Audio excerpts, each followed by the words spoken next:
इस कहानी के जरिए आप अपने मन को बस में कर सकते हैं। इस कहानी के पीछे को तर्क आप समझ गए तो आपका मन काबू में हो सकता है। पहली बार जब इस कहानी को मैंने पढ़ा तो मुझे इसका तर्क समझ नहीं आया, लेकिन इसका भाव प्रेरणादायी है। एक बार तथागत बुद्ध किसी नगर में गुजर रहे थे। बुद्ध की नज़र एक कपड़े के व्यापारी पर पड़ी, जो दुखी और हताश दिखाई दे रहा था। बुद्ध चलकर उसके पास गए और पूछा कि हे भंते, तुम इतने उदास क्यों हो? अगर तुम मुझे अपनी चिंता का विषय बताओगे तो मैं तुम्हारी कुछ मदद कर सकता हूँ।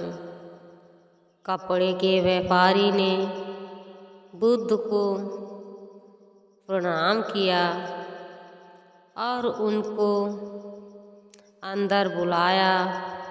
उस व्यापारी ने कहा कि जब से मेरी पत्नी की मृत्यु हुई है, तब से मेरे घर पर मेरे छोटे बेटे की देखभाल करने वाला कोई नहीं है।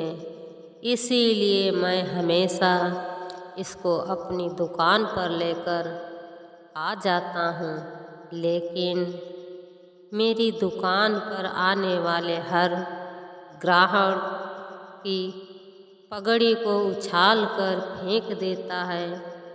मैंने इसको बहुत समझाया, डांटा, लेकिन यह नहीं समझता।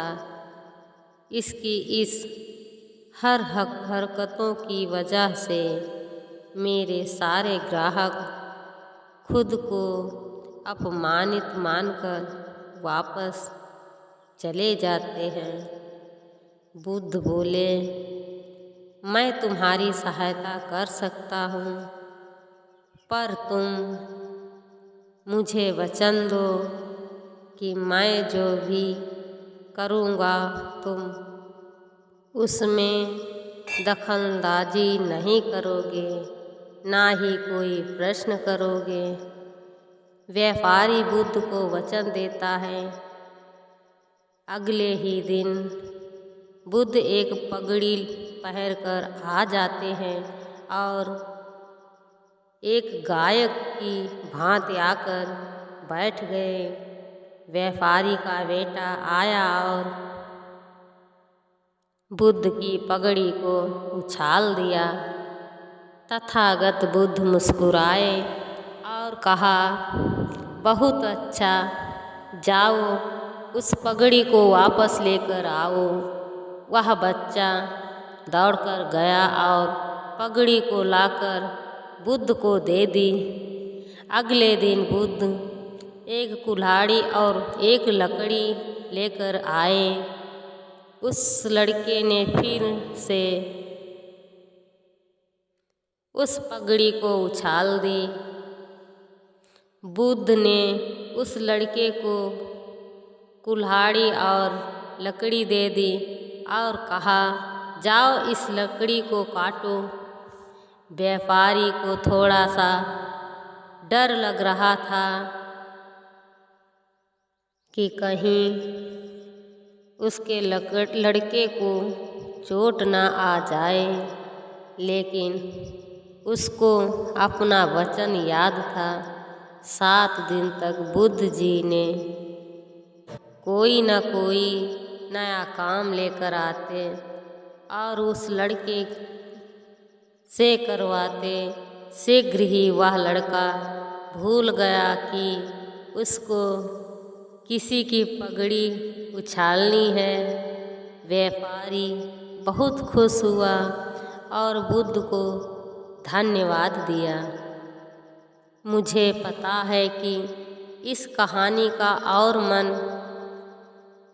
के वश को कोई विशेष संबंध नहीं है, लेकिन पहले आप इस तर्क को समझ लीजिए।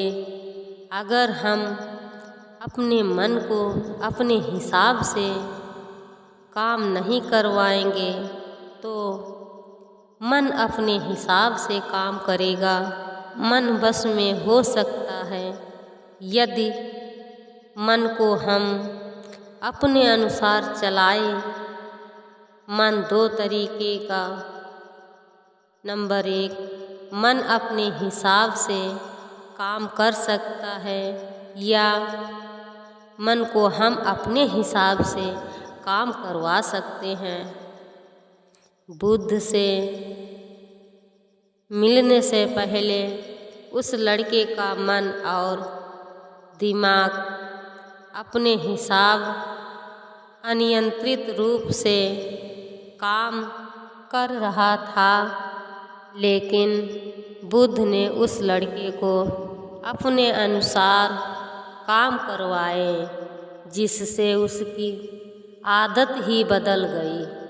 नमो बुद्धाय। कहानी अच्छी लगी हो तो हमारे चैनल को लाइक, सब्सक्राइब, शेयर, कमेंट ज़रूर करें।